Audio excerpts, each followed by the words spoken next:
Oh, there you are. Oh, I didn't see it come in. Well, today what we have on the plate is we're going to be looking at the fourth lecture on Rollo May's Psychology and the Human Dilemma. This video is going to have to do with the intersection between European existential thinking and our distinctly American scene. But before we do that, let's set up the usual sort of space that we have. So, just a second.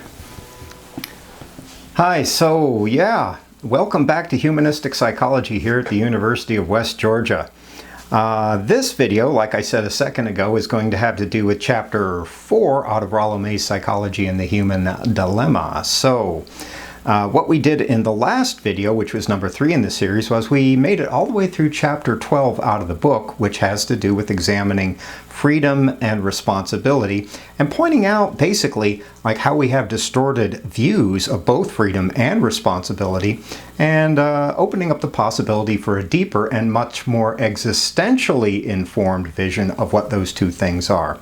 So lo and behold, in Chapter 8 we find in the title that it's about existential therapy and the American scene, just like I said a second ago when you rather unceremoniously interrupted me as I was video gaming. So, not really. So the main theme has to do with existential psychotherapy and beginning to envision the nature of psychotherapy in a way that's much more congruent with the existential nature of the reality we inhabit, and much more based upon the lived perception of our existence as real.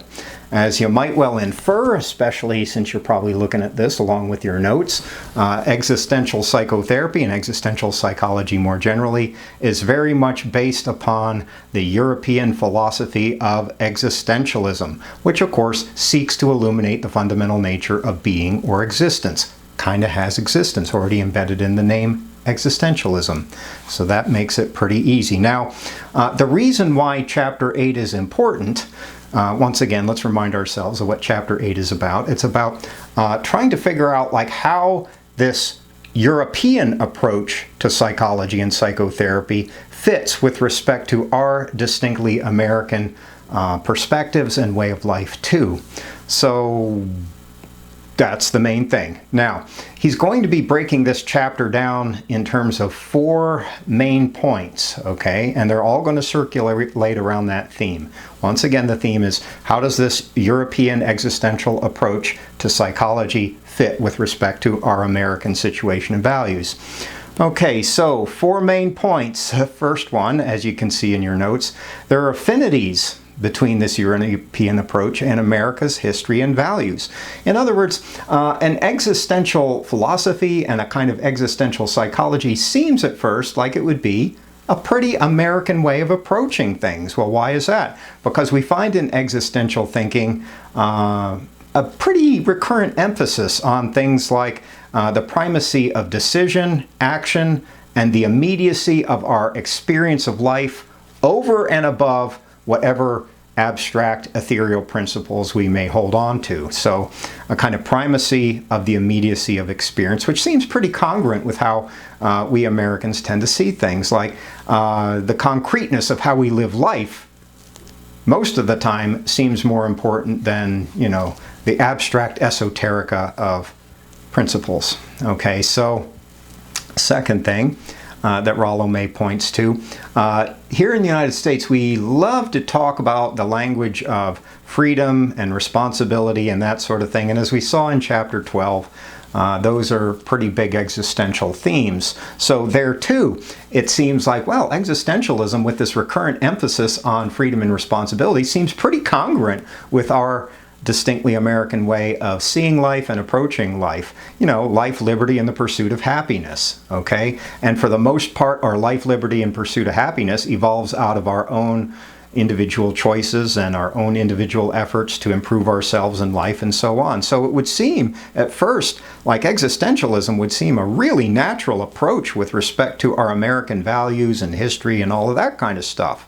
Yet, here comes point number 2, yet, oddly or paradoxically, American psychology remains for the most part, largely resistant to this approach. And so the question is, obviously, well, why so? If it seems like a natural approach on one hand, then why has American psychology, for the most part, not adopted this approach or even sought to incorporate its insights within its ambit? Okay, so that's the question du jour, I suppose. So now, Rollo talks about this and responds to this question in terms of a kind of rendering of American history on his part. And the part of American history that he focuses on the most at this point in the chapter has to do with that whole manifest destiny business you probably learned in your history class at some point. In other words, like the mostly 19th, although somewhat in the 18th century efforts to tame this wild, seemingly chaotic, huge, immense continent, right? Or at least the middle sector of the continent.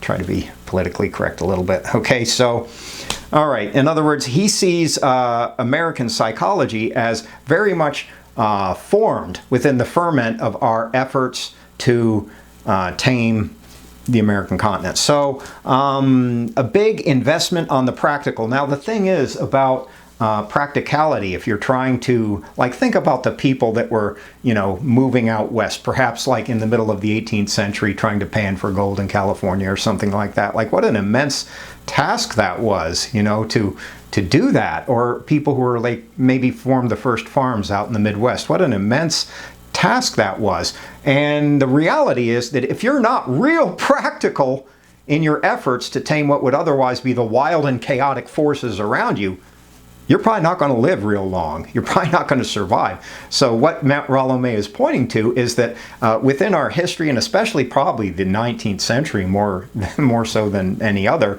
a great big life or death emphasis on being very practical and very pragmatic and getting the damn job done in a way that enabled you, or I guess our forebears, or at least some of ours, to survive.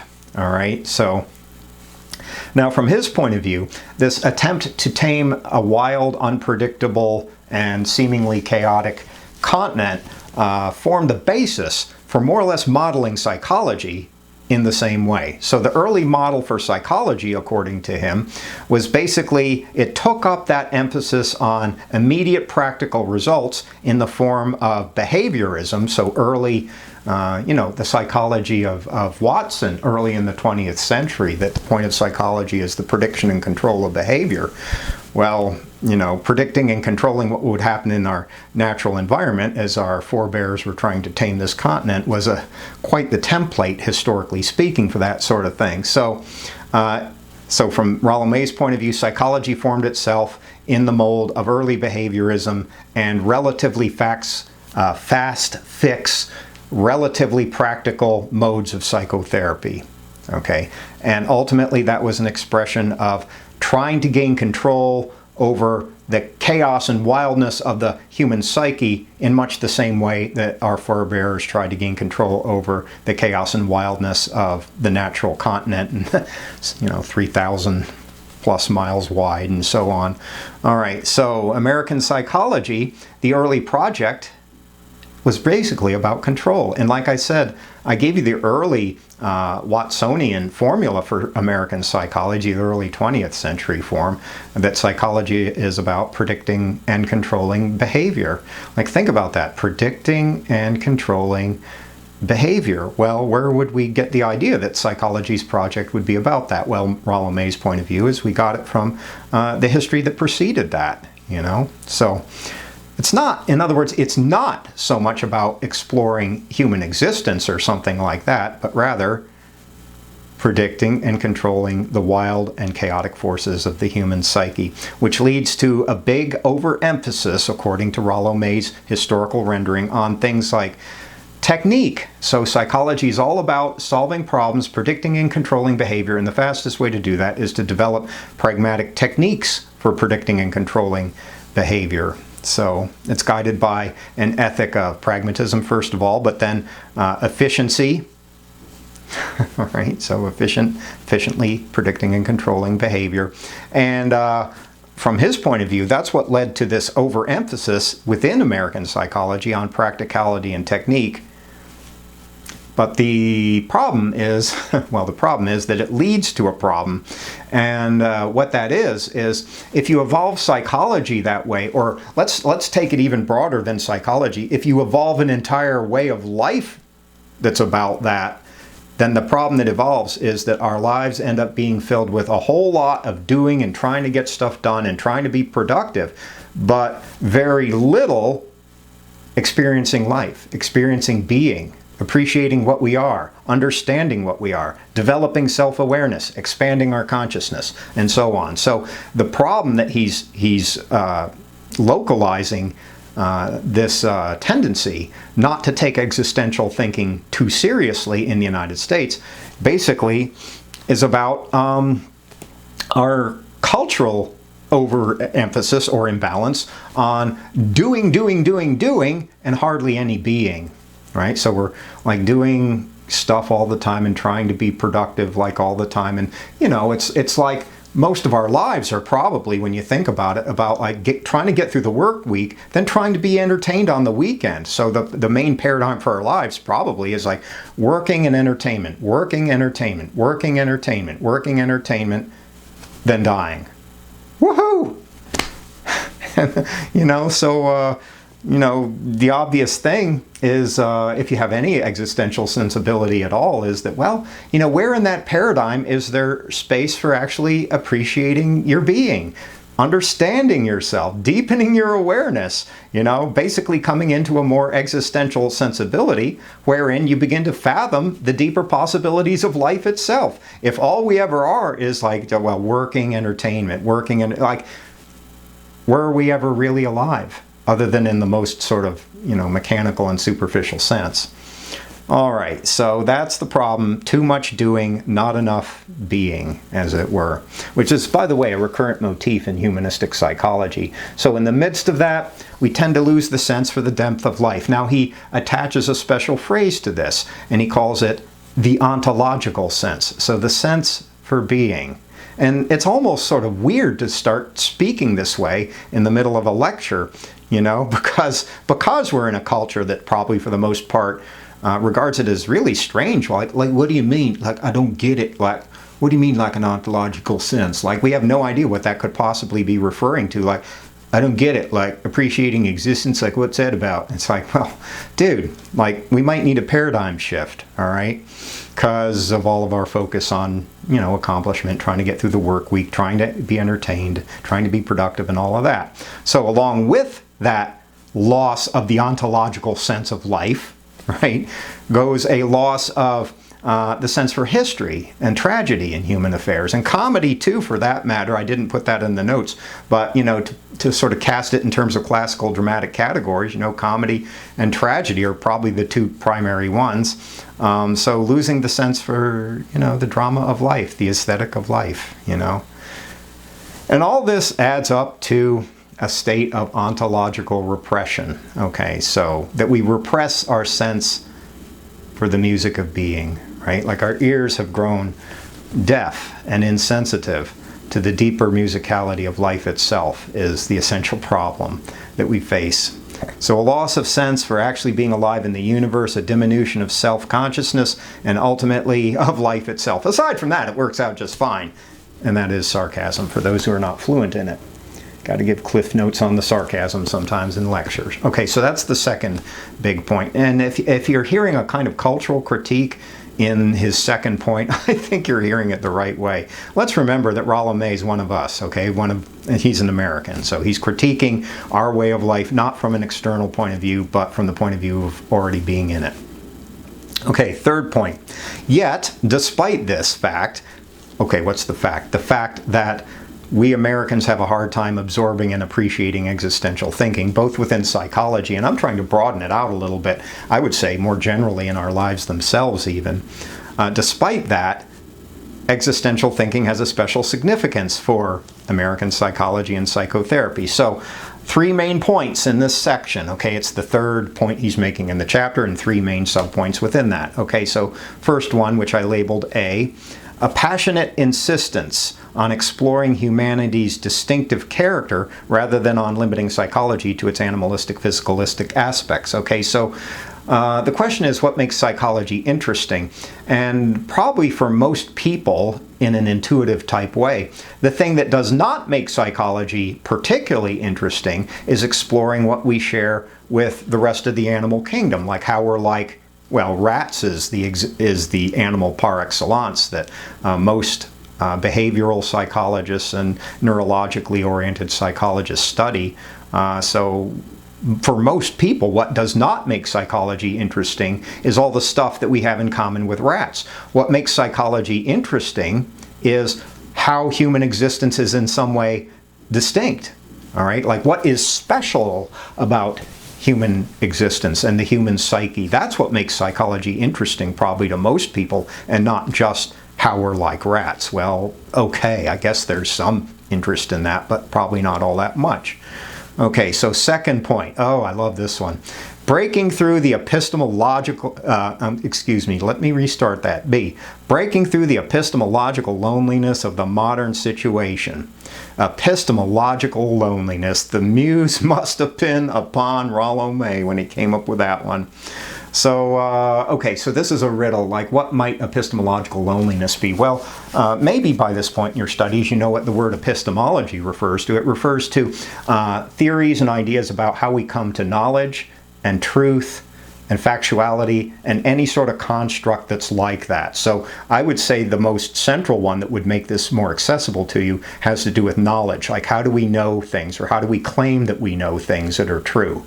Okay, so epistemological, it's going to be a kind of loneliness that has to do with our knowledge and how we think about knowledge and its place in our lives. Okay, so how might that be? Because it's not immediately evident. Well, actually, I bet if you're a student and you've been going to college for the last, I don't know, approximation 15 years of your life, decade and a half of your life, basically, that you've encountered the situation every now and then of learning things that don't seem terribly relevant to your life, that don't really speak to you as a person in any kind of important way, that, you know, a fair fraction of your learning process has to do with trivialities of all different kinds and learning to absorb them well enough so that you can convince your teacher or your professor that you know something about it. But what's missing from the equation a lot of the time is that real palpable sense of relevance to the central processes of life. So you can ask yourself, in fact, I'd invite you to reflect upon this, like what fraction of stuff do you encounter in your college classes that really speaks to you in a powerful, moving way and that deeply enhances your humanity, right? That expands your consciousness, that deepens your awareness, that basically affects your experience of life as a whole in some kind of non-trivial, powerful way. And I bet the answer to that is not all that much. Not all that much of what you're learning. I don't know, like maybe if you're lucky, 10% of what you're learning has that kind of quality to it. Like, oh, I feel moved in my pith and marrow to the very core and center of who and what I am as a human being. Like I feel shifted. I feel transformed and transfigured by what I am hearing in my college classes. If that's 10%, God bless you. God bless you. You are, I think, in the minority. And that is indicative of what Rollo is talking about with this epistemological loneliness. And by the way, it's not just in college classes. If you think this is just an indictment of our education system, you're off it, right? You don't get it. Because it's an indictment, I think, of our whole cultural way of dealing with knowledge. Like most of the time, knowledge is just something we want to make our lives easier. Well, maybe the deeper possibility of knowledge is to enhance and deepen our lives. Okay, to expand our consciousness, to improve our ability to perceive and experience life in aesthetic terms, to perceive the beauty in things, right? To really feel sort of the aesthetic adventure of being alive as a human being. That's the real point of knowing things. Okay, all right. So, but for the most part, that's like people can't sort of relate that. They can't sort of wrap their heads around that kind of idea. Oh, like I don't get it. Like knowledge is about like initiating some kind of aesthetic process. Is that kind of what you're talking about? Yes, that's what I'm talking about. And I'm trying to make it sound stupid by using a stupid voice, because I think there is a kind of stupidity to it, to be honest about it. We sell our lives short. We're so damn used to setting our sights too low in life, I think. educationally and otherwise. Okay, so the third point under this one has to do with, okay, so let's remind ourselves what the point of this point is. Like, what is the value of existential thinking with respect to the American scene? So, third way, allowing psychology to recognize the value of philosophical insight and to claim its own philosophical presuppositions. Okay, so here's the counterintuitive idea that sometimes philosophers actually have important psychological insights. In other words, important realizations about the nature and workings of the human psyche. Sometimes that happens within philosophy. It happens in other domains of life too, by the way, like literature or the arts. You know, I think it happens there too, but he's talking about existential philosophy. So why is it that psychologists have been so historically resistant to recognizing and incorporating psychological insights when they derive from related projects like philosophy or like anthropology, for that matter, or like sociology or linguistics? Why are we so damn resistant to that sort of thing? Well, it's because we're still trying to grow up, probably. Psychology is still trying to grow beyond its more or less juvenile limitations, you know. Okay, so rather than just trying to evade the question by objectively looking at the facts. Okay, so this is his way of glossing how most of mainstream psychology has been throughout most of American history. It's sort of like the Joe Friday school of psychology. Just the facts, man. We just want the facts. This is a purely objectivistic type project model on the paradigm of the natural sciences, so we just want the facts. Well, there's more than heaven and earth and is dreamt of in that philosophy. Sort of paraphrasing Shakespeare there, if you didn't get the reference. Okay, so there's more to that. You know, sometimes looking at things subjectively gives you better insight than looking at them objectively. But that tends to be counterintuitive when you're steeped in a culture that is in turn based upon a history that has such a rabid fascination with objectivity and technique and all of that kind of stuff. All right, so psychotherapy then becomes neither about treatment, like getting rid of symptoms in the narrow sense. So, okay, so let's restart that. So, from an existential point of view, okay, psychotherapy becomes about neither treatment in the narrow sense, okay, nor about simply collecting insights about one's psychological being. You know, the way some people collect stamps, you know, technically they're known as philatelists. That'll improve your GRE score 10 points, maybe, if you know that word. Okay, so some people collect stamps and they put them in, you know, books, and I collected stamps when I was young too, you know, and you try to get this, that, and the other one, and, you know, you try to get your Graf Zeppelin series. That's a tough one to get, you know, if you're collecting American stamps. So, okay, so, wow, you're learning way too much about me and my youth, probably, but okay, so it's not just about collecting insights like you might collect stamps, but about a personal, a deeply powerful and moving encounter with the reality of life. Okay, that's really what psychotherapy is about. Encountering the reality of your existence, of your unique, unduplicatable participation in the dynamics of transcendence as they move through the universe. In essence, your participation in life itself. That's the real substrate upon which all of the details are based. So, gaining a decisive orientation to your life, to your existence, committing to your way of being, reveling in and participating in as deeply as you possibly can, with a full lucid recognizance, hopefully, of the reality of your life, the reality of your existence. Like, there's a time and a place to do stuff, there's a time and a place to realize what you are. Okay? All right. So, as Rollo puts it, the patient will never get insights, never be able to see the truth, except as he's ready to come to decisions about his own existence. Until you're ready to decide at the level of your existence, the rest is just rearranging the furniture on the deck of the Titanic. The ship's still going down, man. You know, doesn't matter how good the furniture looks or how well it's polished or something like that, you know, until you reach that fundamental level of decisiveness with respect to your existence. The rest is just window dressing. You get it? So the goal of psychotherapy then is not just about adjustment or even lessening suffering. Rather, it's about fully confronting one's own existence. Okay, that's, as the ancient Romans would say, sine qua non. If you didn't study Latin, excuse me, what that means is, hopefully that's not a corona thing coming up on me. Sine qua non means without which not, literally. In other words, it's a requirement. Okay, so the full confronting of the reality of your life. Okay, sine qua non. It's a requirement.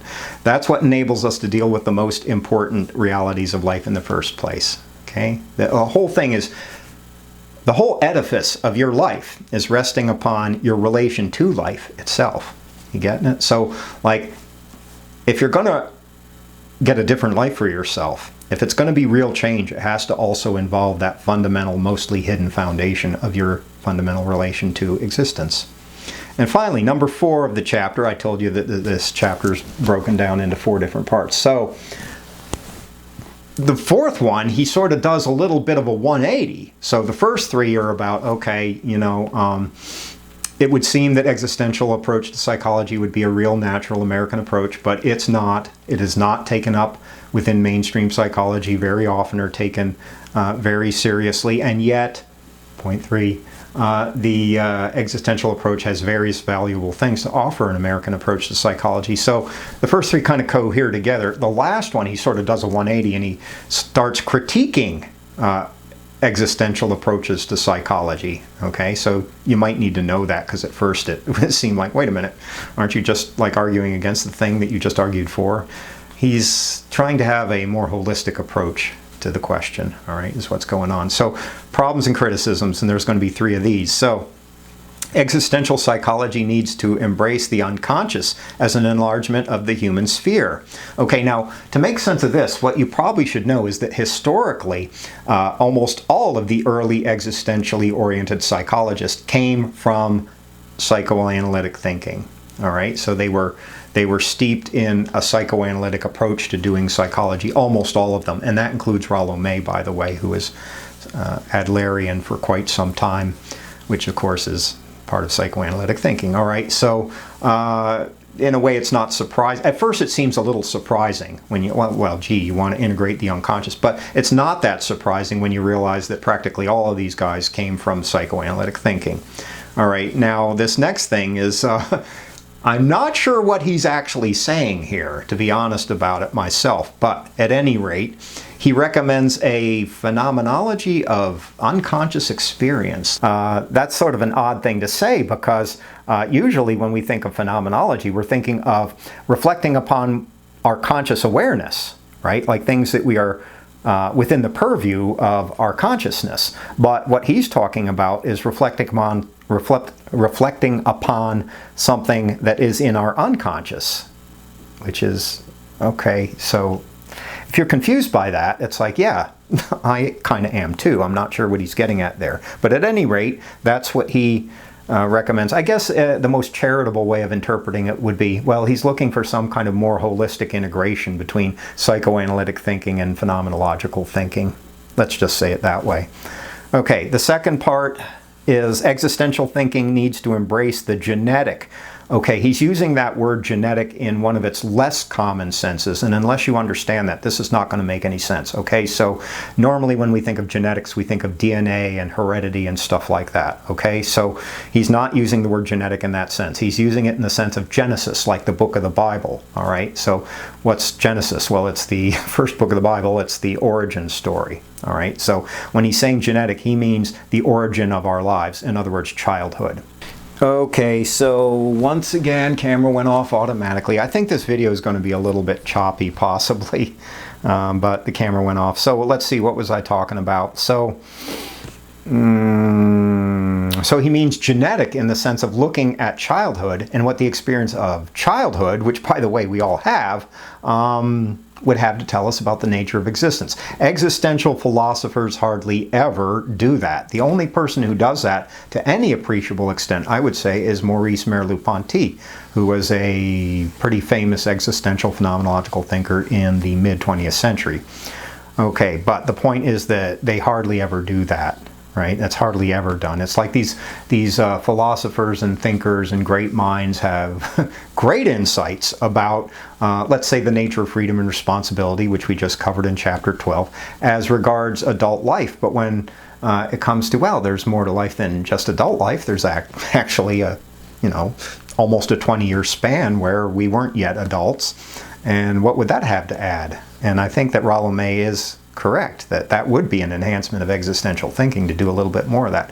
Okay, so the third element of this last point, and then we'll end the video, has to do with what he perceives as a lack of therapeutic interest in some of the European approaches. See, the European approaches are usually, they're sort of more about thinking and being, and the other side of it, which we tend to emphasize or overemphasize, the doing part, what we're really after is a kind of harmonious balance between those. Yes, it's important to do stuff in life, but it's also important to understand what you're doing. Because otherwise, your doing ends up being a whole lot of robotic activity without much sense of depth or sensibility to it. So who cares about that, even if you win a big award because, wow, you're such a great productive doer? Yeah, who cares? If it's not sensible, if it's not grounded in some kind of deep reality, then it's just nothing or next to nothing. And then I ended it, but therapeutic change is also a process of becoming. The reason why I said that may seem like an odd note to end these notes on, is because it points out that, therapeutic change would be a natural topic matter, especially for existentially oriented psychology, because what we're talking about is becoming. And becoming is a mode of being. It is ontologically oriented language, so it would seem like a natural thing, even though Rollo finds that, well, it doesn't play out that way in practice so often.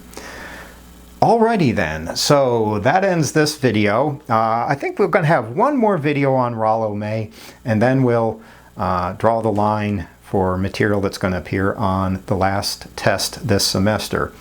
All right, so take care as always. Hope you're doing all right in your ongoing quarantine due to the coronavirus. Maybe you're playing some video games, I don't know, every now and then, and stuff like that. Maybe some backyard archery. Oh wait, that's my life, not yours. In any case, take care and have a great day.